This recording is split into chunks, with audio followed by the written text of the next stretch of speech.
Oui, Monsieur le Président de la session, Messieurs les académiciens, Madame, Messieurs, chers collègues, respectés collègues, je désire que mes premières paroles servent à exprimer ma plus vive reconnaissance à l'Académie du Royaume du Maroc, à la personne de son secrétaire perpétuel et son chancelier, et de M. Driss Dahak, académicien, pour son aimable invitation à participer à cette importante édition. Je désire manifester vivement mes respects au roi du Maroc, titulaire du haut patronage de l'Académie, de la Royal Academy, tout à fait comme arrive en Espagne que notre roi, aussi Philippe VI, est le haut patronage, est titulaire du haut patronage de l'Académie dont j'appartiens. Je vais souligner les doubles liens qui me rattachent au sujet que je vous présente. Les nouveaux horizons possibles du constitutionnalisme en Afrique, l'exemple de la Constitution marocaine de 2011, qui, pour une belle coïncidence, s'enchaîne carrément avec l'intervention de déjà mon cher ami, le président de la Cour constitutionnelle. Il s'agit d'abord de mes liens personnels. Je suis né et j'ai passé les premières années de ma vie à Larache, une belle ville dans le nord-ouest du Maroc. Mon père, juriste éminent, y est également né, fils des modestes migrants espagnols qui trouvèrent au Maroc de nouvelles chances d'amélioration. C'est la raison pour laquelle je me sens très attaché à ces grands pays. Mes attaches relèvent aussi du domaine professionnel et intellectuel. Outre mon statut d'avocat et professeur, j'appartiens à un corps spécial des fonctionnaires juristes encadrés dans notre Parlement, dans les congrès des députés. En Espagne, le letrado, le conseil juridique des congrès des députés, c'est un fonctionnaire professionnel, ce n'est pas un politicien. Et à ce titre, j'ai eu l'occasion, comme secrétaire général l'état-major, d'intervenir dans l'élaboration de la Constitution espagnole de 1978. Et aujourd'hui, alors qu'une éventuelle réforme constitutionnelle en Espagne se dessine à l'horizon, j'accomplis mon travail de conseiller juridique à la Commission constitutionnelle. Vous pouvez voir mes attachements au sujet que je vous présente, des attachements personnels et des attaches professionnelles. Il suffit de jeter un coup d'œil sur l'évolution constitutionnelle que mon cher et respecté collègue vient d'évoquer en Afrique pour constater la réalité du principe de l'universalisme de la Constitution écrite. Ce phénomène s'est manifesté sur l'ensemble du continent africain, comme il vient très heureusement d'évoquer. Le constitutionnalisme apparaît en liaison avec la notion de souveraineté, avec un système démocratique plus ou moins parfait et avec la reconnaissance plus souvent étendue des droits de l'homme. Il s'agit donc d'un facteur essentiel concernant l'expérience de la transition démocratique face à l'étendue et aux limites duquel les élites politiques, économiques et intellectuelles des différents pays d'Afrique doivent prendre position. L'universalisme constitutionnel est présent en Afrique dès l'émergence de pays de ce continent en tant qu'entité politique pleinement souveraine et indépendante. Sans aucun doute, l'universalisme constitutionnel, comme il vient d'être bien exposé, est applicable au moment politique actuel en Afrique. En 2015 et 2016 sont des années cruciales pour l'organisation politique en Afrique. Plusieurs élections présidentielles sont amorcées, mais aussi de nombreuses élections régionales, provinciales et locales. De ces processus politiques peut surgir la nécessité ou l'opportunité de l'adoption de nouvelles constitutions ou de l'adaptation de celles qui existent aux nouvelles lignes politiques émergentes. Une fois l'universalité du phénomène constitutionnel posée, l'opinion et l'attitude adoptées par les élites en ce qui concerne le rôle des constitutions dans l'expérience de transition démocratique doivent partir de la reconnaissance des différentes perspectives ou points de vue qui interviennent en la matière. Il s'agit tout d'abord de la perspective scientifique. Il est hors de doute que la théorie politique et constitutionnelle a élaboré au fil des années, des siècles, les règles nécessaires et différentes aux différents types de constitutions afin de les rendre acceptables du point de vue scientifique. Il est ensuite essentiel de tenir en compte la réalité socio-économique du pays concerné. Une constitution techniquement parfaite risque de s'avérer inutile à long terme si elle n'appréhende pas la réalité socio-économique sur laquelle elle doit être appliquée. La perspective religieuse, à mon avis, n'est pas moins importante. Qu'il s'agisse des sociétés laïques ou des sociétés dans lesquelles l'aspect religieux garde un rapport étroit avec certains aspects de l'organisation politique, cet aspect, le religieux, doit être pris en compte par les élites intellectuelles et politico-économiques comme une perspective de plus parmi les autres. Vient enfin la perspective temporelle. Une constitution servant de base à une cohabitation politique stable dans un pays est souvent l'aboutissement d'un processus élaboré au cours de nombreuses années et ayant traversé des différentes phases. L'évolution d'un pays vers la Constitution s'adaptera le mieux à ses besoins politiques et l'adaptation à ces besoins politiques est un facteur à combiner avec le reste des facteurs. En somme, l'opinion des élites intellectuelles et économico-politiques sur le développement du constitutionnalisme en Afrique doit s'appuyer, à mon avis, non seulement sur la perspective strictement scientifique ou de la perfection technico-constitutionnelle, mais sur celle-ci en combinaison avec les perspectives socio-économiques, religieuses et temporelles. Je regarde la montre, Monsieur le Président, pour ne pas dépasser mon temps. Cela vu, l'accomplissement de la fonction essentielle à la Constitution requiert la mise en œuvre effective des normes constitutionnelles. À cet égard, la prise en compte des différentes perspectives que je viens d'évoquer est la meilleure garantie.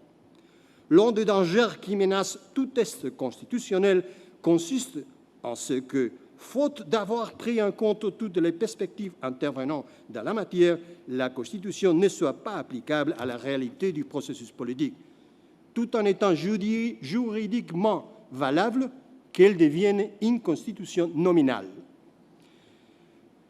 Un exemple de l'universalisme constitutionnel est la Constitution marocaine de 2011. J'aborderai à présent la question de savoir si ce document constitutionnel, à mon avis évidemment, tient compte des différentes perspectives que je viens d'évoquer, car la critique favorable ou défavorable qu'il pourrait mériter, ainsi que sa qualité à servir comme exemple à d'autres pays africains, dépendra, encore à mon avis, de ce que toutes les perspectives aient été prises en compte et respectées. La Constitution de 2011 ne peut être considérée isolément sous une perspective temporelle. Il convient au contraire d'analyser comme constituant une nouvelle étape du perfectionnement constitutionnel du système politique marocain. À ce sens, l'expérience constitutionnelle du Maroc est longue et abondante. Le Maroc a commencé son long parcours constitutionnel avec la Constitution de 1961. Et plusieurs constitutions et de nombreuses réformes partielles se sont succédées jusqu'ici. Cela signifie que la Constitution actuelle représente l'aboutissement d'un processus évolutif et des prises en compte progressives du reste des perspectives déterminant les phénomènes constitutionnels évoqués plus haut. En effet, le texte constitutionnel de 2011 n'est pas une création juridico-politique ex novo, dans laquelle prévaudrait une stricte vision de la perfection selon les règles constitutionnelles technico-juridiques.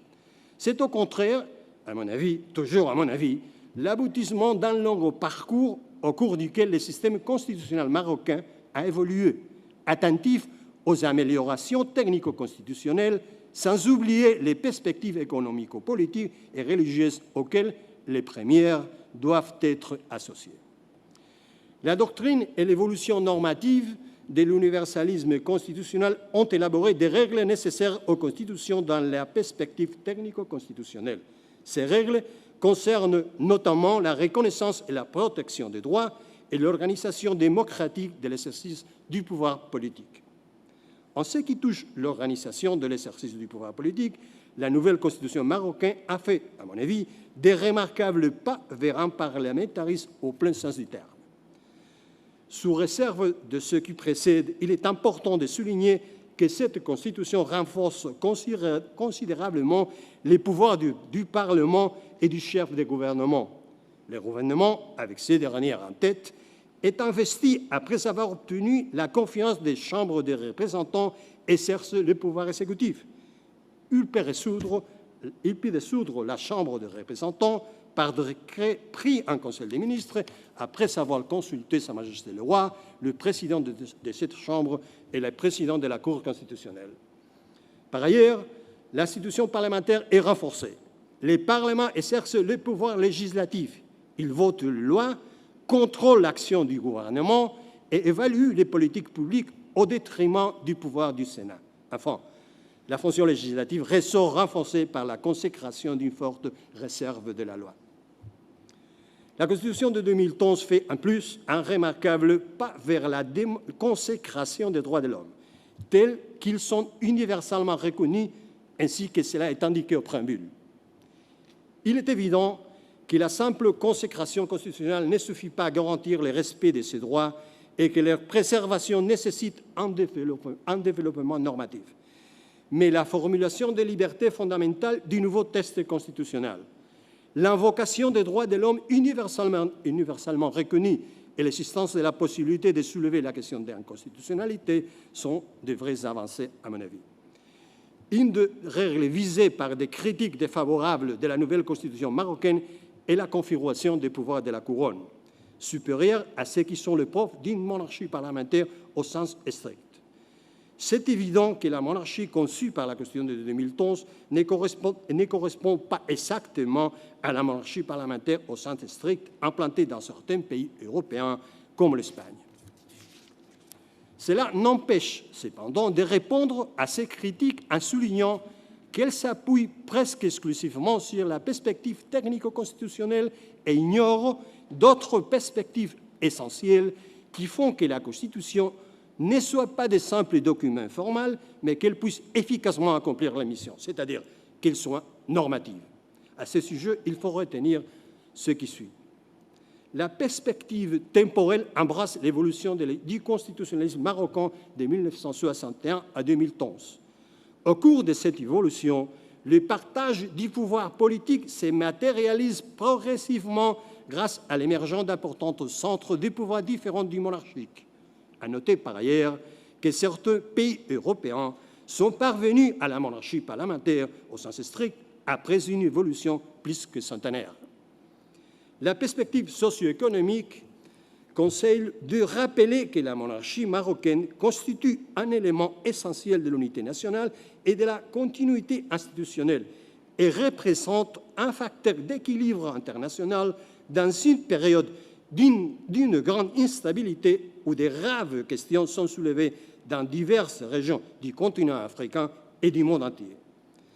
S'ils peuvent parfois ne pas correspondre à ceux d'une monarchie parlementaire au sens strict, selon le modèle européen, les pouvoirs de la couronne trouvent leur justification dans des éléments fournis par la perspective sociopolitique, sans négliger les rôles qui joue ici la perspective religieuse dont je vais m'occuper. La perspective religieuse doit être analysée lors de l'adoption d'un texte constitutionnel, comme je l'avais déjà dit, je l'avais déjà évoqué. Dans les sociétés européennes laïques, cette perspective impose d'être abordée avec indifférence ou avec un éloignement du phénomène religieux. Mais la situation est loin d'être la même dans tous les pays dans lesquels s'étend l'universalisme constitutionnel. Tel est le cas du Maroc, dont la Constitution de 2011 accorde une place prépondérante à la perspective religieuse. À ce sens, parmi les constantes fédératrices, la religion musulmane modérée est expressément citée par la Constitution. En même temps, est proclamé que l'islam est la religion de l'État qui garantit à tous les libres exercices de culte d'après la même Constitution.